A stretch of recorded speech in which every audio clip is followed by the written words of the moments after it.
three-point defense tomorrow? Well, let's say this. They're going to shoot 35 of them.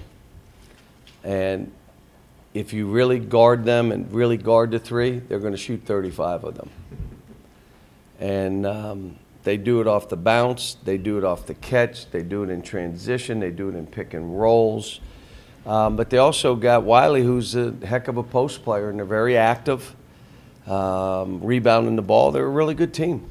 They're really good. Do you feel like you've made strides with your three-point defense over the last few weeks or so? Yeah, and then the team dunked the first 5 shots. So we really guarded the 3, and they dunked every ball on us. This is a work in progress. It really is. And trying to get guys to conquer themselves first. You can't feel pressed about your performance. You got to lose yourself in the team. What does the team need you to do has got to come before what you're trying to do or what you think you need to do. And that's going to be an ongoing thing. We'll all know. You'll be able to see it when you say they've blended, man. They're engaged with each other. And they're doing it for 40 minutes. We're not there yet. You mentioned on the radio show that you might have to shuffle the bigs a little bit. Any more consideration? I like the minutes, how they were kind of divided up. Probably PJ got 3 or 4 more minutes, and that could be distributed to the other guys, but I kind of like the last game. You mentioned last week Ashton buying in, and we're seeing the result of him buying in. Is anybody else close? Well, it wasn't buying in. It was, what am I asking him to do, and is he doing it? What am I asking him and saying, this is what the team needs you to do, and is he doing it? They all knew.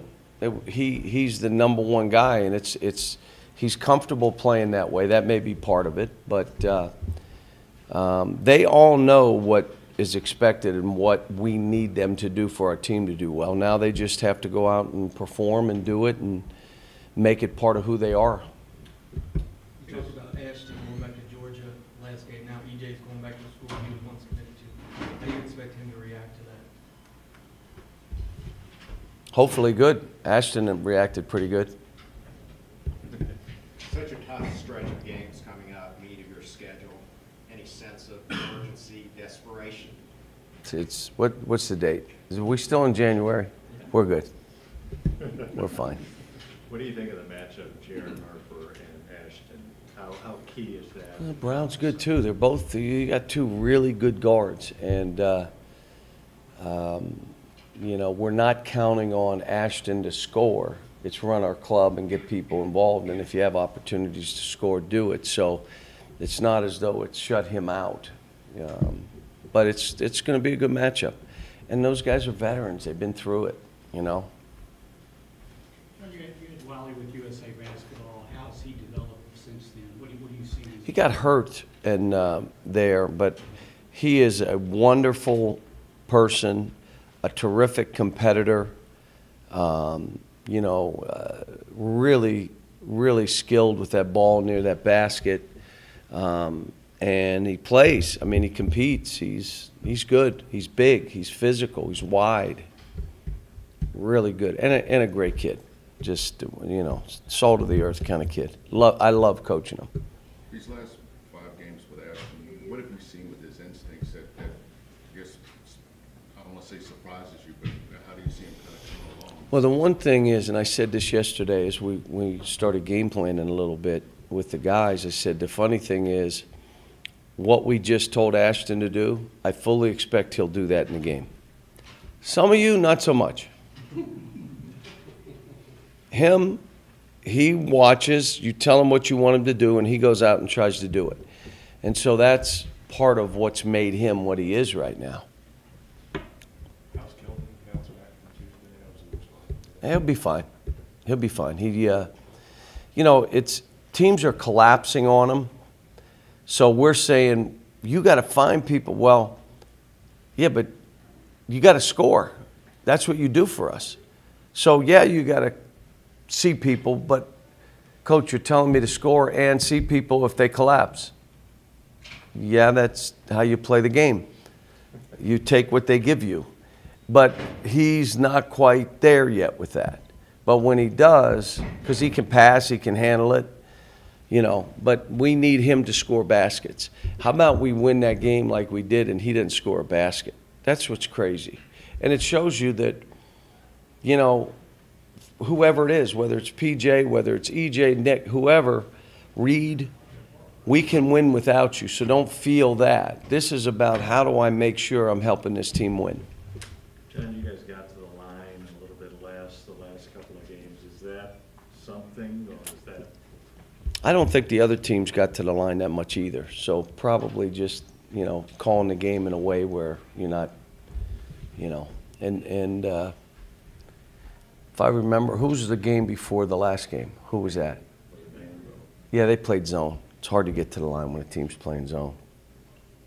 John, with the slow starts, any thoughts of mixing the starting lineups up? Not yet, but it's obviously, I made the statement, when one guy's not engaged, you're not very good defensively. When two guys are not engaged, they dunk the first 5 shots they shoot. So. What goes through your mind when it's not a big secret, the slow starts, they're fully aware, yet it continues to happen? Hopefully it doesn't continue anymore. And my thing to these guys are, when you're playing really good teams and they get you down, they're not letting you back in. And they're going to try to, then you'll make your run, well, you're exhausted, and then they make a run and it's back to what it was. So the start of the game is important. The first 5 minutes of both halves are important. Now, against Georgia, the first 5 minutes of the half is where we won the game. We went on a 9-0 run. So you've made it an emphasis all year to get into your opponent's legs. The only issue with Auburn is they like to do that too, and they can play at that speed. Has there been any thought of kind of changing that idea, or just running with them and seeing what happens? no, we got a good bench. We got a deep team. You know, we're going to play and do some things. This is a team that's shooting 35 threes, and if they make 20, what's the next game? But they're shooting them. Whether you're on them, hanging on them, they're shooting them. And so long rebounds matter in this game. I like to press a pressing team. I like to drive a driving team. I'm not so apt to shoot the three with the three-point shooting team. We don't play that way, but I guess that would be the other side. We'll shoot more threes than they do. How radically different, if radically is the right word, is their style, their approach to what you've seen so far? Well, it's kind of neat. Every team we've played is doing different stuff, and it's helping our team as we prepare for what's, you know, ahead of us. But from a zone to hold the ball to shoot it quick to bring the bigs out to shoot threes to, I mean, every game has been different. So they're all learning experiences for us. How does it say about the progress of the league that you could have a stretch of 3 in a row against ranked teams, and then there's 4 or 5 more teams that are in that kind of conversation too? The league is good. I mean, you know, we got a couple teams that people didn't know about that are good. On top of the teams they knew were good that are good. So now you're talking like, wait a minute. Where do you get a W from? Like, and especially on the road. I mean, it's, you know, it's going to be a tough road for all of us. But at the end, it should prepare our teams for that run. In the net that evaluates all of us, our league is one of the best. So, and it's not just with 1 or 2 teams. You're talking like 10, 11 teams. So. Coach Burrow, friend or foe? Why you keep asking? You know, we don't send Christmas cards, but, you know, I respect him, and if I see him out on the road, we'll talk, but, I mean. You talked about Ashton playing to his strengths, and you kind of hold him up as an example. Is there anybody else on the team that's getting close to playing to the strength that you want them to see? They're still learning, all of them.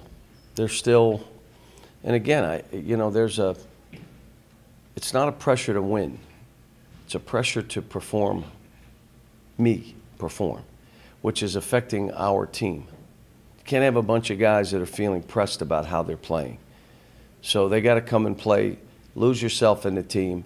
If we win, it works for everybody. You all know that. You've seen it. They don't know that. This is their first time living it. They just know if I shoot all the balls and I score the most points, my name is in the paper more. DeMarcus is expected to make his return tonight. Are you going to keep an eye on the game, and what do you expect? Yeah, I'm happy for him. I just hit him about, maybe it was his birthday or something. Why did I hit him? I just texted him about something, and he hit me back. But, yeah, it was funny. I told their people out there I was kind of happy they haven't been playing great basketball. And the guy laughed, and I said, no, I'm serious. So when he comes in, this thing goes up, he's going to get the credit he deserves because he's a terrific player. He's an all-star. Two more guys. He told someone that he's playing for the most hated team in sports. Is that kind of a pattern? He did play. He did. Here. Is there any extra motivation, specifically for the guys returning, going back to Auburn based on what happened last year? No. No, most of these guys weren't here. I doubt if they even watched it. We know it's a ranked opponent on their court where they play well. It'll be a hard game for us to win. We know that.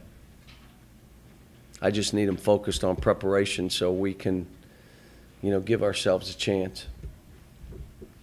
All right, thanks, guys. Thanks.